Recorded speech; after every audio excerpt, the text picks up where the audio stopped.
सुप्रभात प्यारे बच्चों। यही आशा और उम्मीद कि आप अपने घर पे स्वस्थ सुरक्षित होंगे और माता पिता की सहायता कर रहे होंगे घर के कामों में।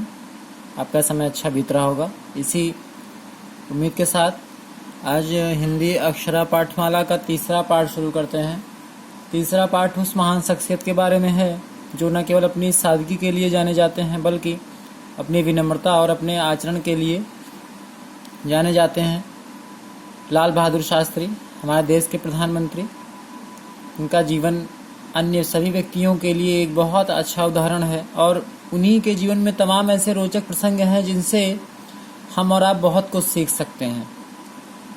इसीलिए महापुरुषों के जीवन व्यक्तित्व को पढ़ना, उनको जानना, उनके व्यक्तित्व को गुणों को खुद में उतारना, खुद में आत्मसात करना, ये बड़ा बनने का या महान बनने का सबसे आसान तरीका होता है।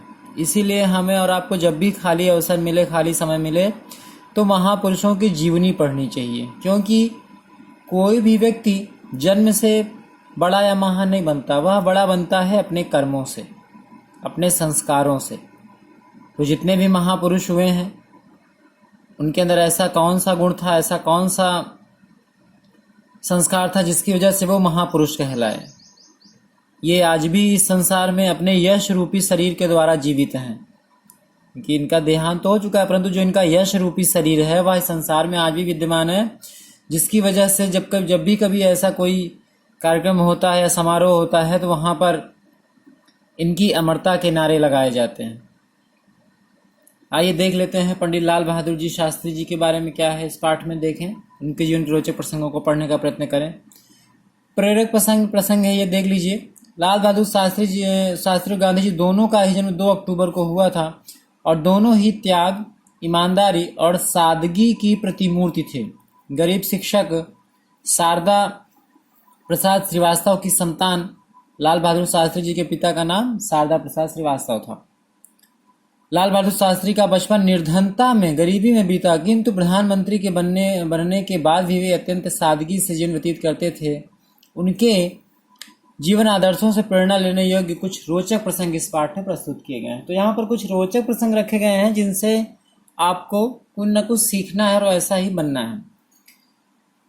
महाभारत की एक उक्ति है, क्षणम प्रज्वलित श्रेयो नाचा धूमायंत, अर्थात क्षणम, थोड़े समय के लिए जलना श्रेयकर होता है, ना कि धूमांत, लंबे समय तक धुआं करना।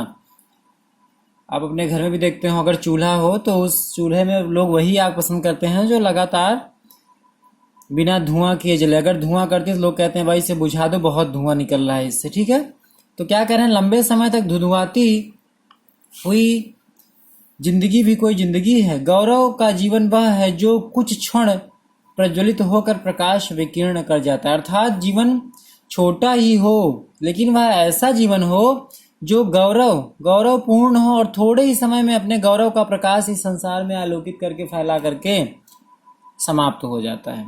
कुछ ऐसा ही जीवन था भारत के द्वितीय प्रधानमंत्री श्री लाल बहादुर शास्त्री जी का, ठीक है।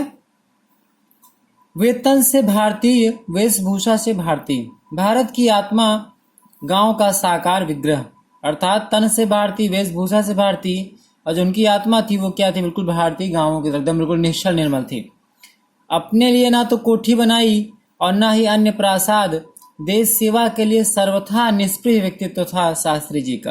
प्रासाद मतलब महल होता है, अपने लिए कभी उन्होंने इस प्रकार चीज नहीं बनाई, और देश सेवा के लिए बिना किसी लिप्सा के, बिना किसी लालच के वे लगे रहते थे। भारत के राजनीतिक क्षितिज उस स्थान कहते हैं जहां पर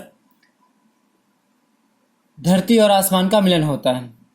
पर डॉक्टर राजेंद्र प्रसाद के समान अजात शत्रु थे, ऐसे अजात शत्रु जो कद में ठीकने थे, निवास में निपट भोले देहाती, लेकिन वाणी में दृढ़ता थी, सोच में केवल देश। वे स्वभाव से विनम्र परंतु देश की रक्षा के लिए वज्र के समान कठोर थे। स्वभाव विनम्र था परंतु जहां देश रक्षा की बात आती थी वहां पर वे कठोर हो जाते थे।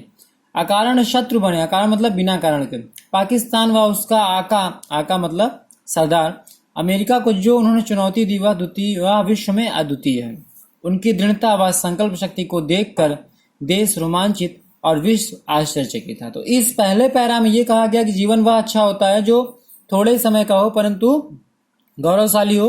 उसके बाद बहादुर शास्त्री जी का व्यक्तित्व कैसा था, अंदर से बहुत ही सीधे साधे, ऊपर से देश की रक्षा के लिए बहुत ही कठोर दिखाई पड़ते थे।